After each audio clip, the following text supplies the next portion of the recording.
Bonjour à tous, j'espère que vous allez bien. J'avais envie de faire avec vous une petite pause café et discuter de quelque chose qui m'a un petit peu marqué. Il y a 2 semaines, je me baladais en voiture et je me suis arrêtée quelques instants devant la maison d'un monsieur chez qui je me rendais assez régulièrement. Une très belle maison avec une piscine, c'est un monsieur comment je pourrais vous dire, c'est un monsieur chez qui je me rendais dans un cadre professionnel. Donc je le voyais assez régulièrement et il avait toute une équipe d'aides-soignants, d'infirmiers qui se rendaient chez lui pour pouvoir l'aider à rester chez lui le plus longtemps possible. Il était quand même assez jeune, 70 ans c'est quand même relativement jeune, et il continue à travailler. Il avait des mains en or, mais bon, il avait un handicap qui faisait qu'il avait besoin d'aide. Donc je me rendais chez lui assez régulièrement. Et il est décédé il n'y a pas très très longtemps. Il est décédé. Sa maison était en vente déjà à l'époque. Et entre-temps, il est décédé. Donc il n'a pas eu le temps de déménager ni rien. Il a dû décéder chez lui ou comment. J'ai pas plus d'informations là-dessus, mais je sais qu'il ne fait plus partie de ce monde. Je me suis arrêtée en voiture et j'ai regardé sa maison qui a été vendue. Il y avait des enfants dans le jardin, il y avait des vélos, il y avait la piscine, il y avait tout comme avant. Et waouh, je me suis dit, ces personnes-là viennent d'acheter cette maison. Ouais, elle est magnifique, hein. Mais quand on voit la personnalité du monsieur chez qui je me rendais régulièrement, je me dis, j'aurais été curieuse de savoir si les personnes qui ont acheté cette maison avaient vécu justement des choses comme elles auraient dit, paranormales ou ce genre de choses. Ce monsieur avait une personnalité très dure. Avec moi ça se passait bien, mais j'ai eu droit à toutes les blagues cochonnes auxquelles on peut avoir droit. J'ai eu droit d'entendre des choses, donc il fallait recadrer professionnellement les choses à chaque fois, mais alors c'était quelqu'un, waouh, impressionnant quoi. C'était quelqu'un qui, il était quand même raciste, il y avait des propos en tout cas racistes, donc toujours en train de rejeter, je devais tout le temps recadrer les choses, donc propos racistes, sexistes, des blagues vraiment douteuses, c'est poli quoi, des blagues douteuses, enfin bon bref, quelqu'un de très très particulier qui était beaucoup dans la critique, même envers sa famille, avec des propos assez durs. Alors je ne le juge pas mal, je juge ce qu'il dit, voilà, je juge ce qu'il dit, je juge ses propos, ses actions. Lui en tant que, voilà, je juge pas, je fais pas un jugement de valeur, voilà, je suis pas en train de le condamner, hein. Mais c'était pour vous planter un petit peu le décor du personnage. Et quand j'ai vu cette famille qui venait d'emménager chez lui, donc il a dû avoir un décès assez rapide, hein, parce qu'il était quand même très bien, mais bon, après, on peut partir n'importe quand, hein, un AVC ou une crise cardiaque fulgurante, bon. Et je me disais que c'est vrai qu'en France, il y a des pays où on prie quand on achète un endroit, quand on achète une maison un peu ancienne, on fait des prières, on fait des sortes de petites incantations, si je peux dire ça, des formes de... C'est peut-être des croyances, hein, pour certains, pour d'autres, bon, des superstitions. Je crois que c'est en Islande, en Islande, je crois, où il y a carrément des lois concernant les êtres de la nature, ou quand on construit une maison pour que tout aille bien au niveau des énergies dans la maison. Et là, ce monsieur qui était très près de son argent, qui était très regardant au niveau de l'argent, j'ai du mal à penser qu'il puisse, une fois être décédé, lâcher la matérialité aussi facilement. Et je ne serais pas surprise que cette famille ait ce qu'on appelle des phénomènes paranormaux, comme des bruits étranges, parce qu'il avait un atelier, cet homme-là, un atelier où il travaillait de chez lui, et qu'ils entendent des bruits dans l'endroit où il y a l'atelier, qu'ils se sentent peut-être pas si bien que ça dans la maison. Parce que vu le tempérament qu'avait ce monsieur, C'était quelqu'un qu'il fallait plutôt caresser dans le sens du poil, si on peut dire ça. Je rigole parce que c'est quelque chose que par exemple j'aurais pas pu dire devant lui parce qu'il aurait rebondi sur caresser le sens du poil. Bon, il aurait eu une blague en me disant bon. Bref, c'était toujours un petit peu tourné à l'humour salace, un peu bon. C'est pour ça que quand je dis ça, j'ai l'impression de l'entendre me dire ça. Et je trouve dommage qu'en France, on n'ait pas ces petits rituels. On va dire que c'est du folklore, que c'est des croyances, que c'est des conneries pour certains, hein. Mais quand on emménage dans un endroit comme ça, qui a quand même pas mal d'années, d'ailleurs même sur un terrain neuf, hein, il peut y avoir une histoire sur le terrain, hein, je trouve dommage de ne pas faire ces espèces de petits rituels, ces petites prières, tout simplement. Lorsqu'on entre dans un endroit, je trouve ça important. Et je trouve dommage qu'on ne le fasse pas plus que ça, parce que je pense vraiment que ça pourrait aider pour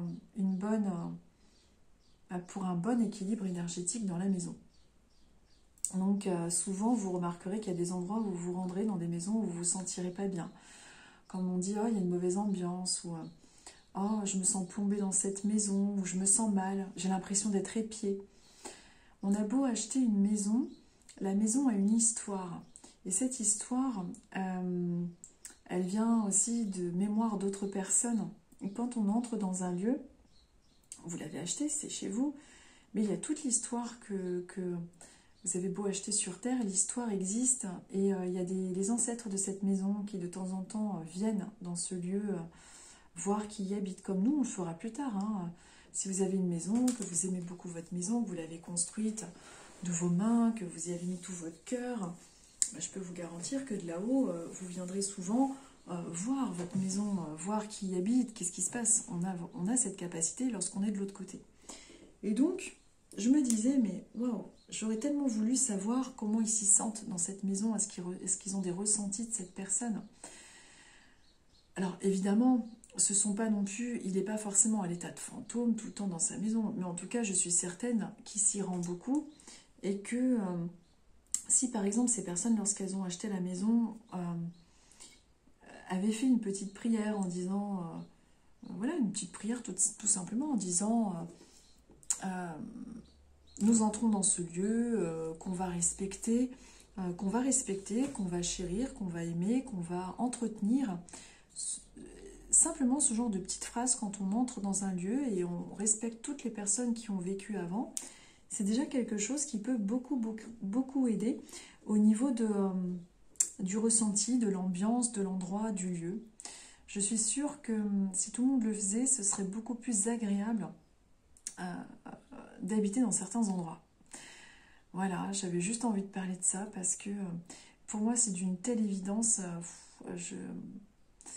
Je suis certaine que, d'ailleurs c'est reconnu, hein, que la mémoire des lieux, il y a des médiums spécialisés justement en tenant un objet, arrivent à avoir la mémoire de l'objet, comme la mémoire des lieux, la mémoire des pierres. Donc il y a bien des énergies qui s'impriment dans certains endroits. Et il y a aussi toutes ces âmes qui ont vécu dans cet endroit et qui viennent s'y rendre. Et nous, on achète l'endroit, mais elles peuvent se sentir un petit peu, comment dire, pas volées, mais c'est pour ça que j'aurais tendance à dire aux personnes, quand vous achetez une maison ancienne, n'hésitez pas à faire une petite prière, un petit rituel. Vous allumez une bougie, vous remerciez, vous dites j'honore les ancêtres, je vous remercie, je vais prendre à mon tour soin de cet endroit. Ça peut des fois changer l'ambiance d'une maison. Après, on n'y croit pas, hein, c'est encore autre chose, évidemment. Mais je pense que ça peut beaucoup changer les choses. Et puis, oui, c'est ça que je voulais vous dire. Je vous conseille aussi de regarder le film. Il commence à être un petit peu vieux, mais il est vraiment... Enfin, moi, j'ai beaucoup aimé. Je trouve que c'est très bien expliqué. Il s'appelle Les Autres. C'est avec Nicole Kidman. Les Autres, il s'appelle. Et c'est vraiment un film très intéressant. Et pour moi, très réaliste. Et vous comprendrez justement pourquoi je vous parle de tout ça, quoi. Le lien. Et voilà. Et bien, il m'arrive en tout cas de continuer à passer devant cette maison. Et voilà. J'ai de l'affection, hein, malgré tout, parce que pour ce monsieur, parce que Il était très particulier, mais je sais que ce qu'il disait, il ne le pensait pas. C'était des propos un petit peu provocateurs, mais bon, il y a beaucoup de gens qui disent des choses qu'ils ne pensent pas. Voilà, je pense que c'est plus des fois de la bêtise qu'autre chose. Et donc voilà, j'avais juste envie de vous parler de tout ça. Et surtout, si vous achetez une maison ancienne, n'hésitez pas à faire ce petit rituel où vous offrez des fleurs à la maison ou en mémoire, comme une sorte de prière. C'est vraiment des petites choses. En France, on ne fait pas ce genre de choses parce qu'on est de suite vu comme des fous, comme des originaux, comme des... bon, oh, ils sont complètement fous, ils parlent à l'invisible, ils mettent des bougies, c'est des conneries. Et il y a des pays comme le Brésil, comme je crois que c'est en Islande, mais c'est tout à fait normal, ce sont des coutumes, il y a même, je crois que c'est, il faudrait que je vérifie, en Islande, il y a même des lois là-dessus, sur les êtres de la nature. Donc, voilà, ça dépend des pays où on se trouve. Donc, on serait au Brésil, ce que je vous dis serait tout à fait banal. En France, c'est en train un petit peu de changer, mais c'est vrai que les gens souriraient un petit peu de ce que je dis. Mais d'ailleurs, il y a une phrase qu'on dit souvent, c'est dans cette maison a une âme, cette maison a une âme, on s'y sent bien. Oui, parce que on ressent la présence peut-être des ancêtres de cette maison et on s'y sent bien, on voit que c'est accepté. Mais il y a des maisons, je suis sûre que ça vous est déjà arrivé, vous y rentrez et vous avez l'impression d'être complètement aspiré dans le sol. C'est plombant, on s'y sent mal, on se sent épié. Il y en a une où je me suis rendue comme ça qui était vraiment très négative, où vraiment j'avais toujours l'impression que quelqu'un me regardait, je me retournais toutes les 2 minutes. C'est vraiment très désagréable. On sent vraiment qu'on est observé, c'est souvent les lieux qui ont été inhabités pendant un moment aussi. Et, euh, et ça c'est pareil, dans ces endroits-là c'est quand même très très chargé. Alors là il suffit pas d'amener un bouquet ou une bougie parce qu'il y a des lieux qui sont vraiment très plombés. Mais toujours quand on achète une maison, faire une petite prière en l'honneur de tous ceux qui ont habité avant. Voilà, c'est une forme de croyance peut-être, mais je pense que pour beaucoup, ça pourrait changer le ressenti de l'endroit, tout simplement. Voilà, j'avais envie de vous partager ça tout simplement aujourd'hui et je repasserai en plus dans pas longtemps devant la maison et à chaque fois, je passe et je la regarde. Ça me fait drôle, parce que c'est une personne qui est décédée il n'y a pas longtemps et c'était une personne tellement exubérante et vivante que lorsqu'on voit sa maison, on le voit encore dedans, quoi. Et ça fait vraiment très très bizarre. Voilà, bah écoutez, je vous souhaite une bonne journée. Je vous dis à très très bientôt.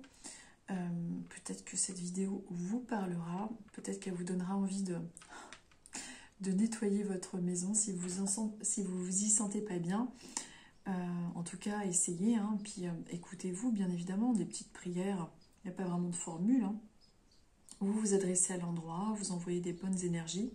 Tout est énergie autour de nous, donc voilà, à partir du moment où ça vient du cœur, c'est le principal. Je vous souhaite une bonne journée et je vous dis à très bientôt.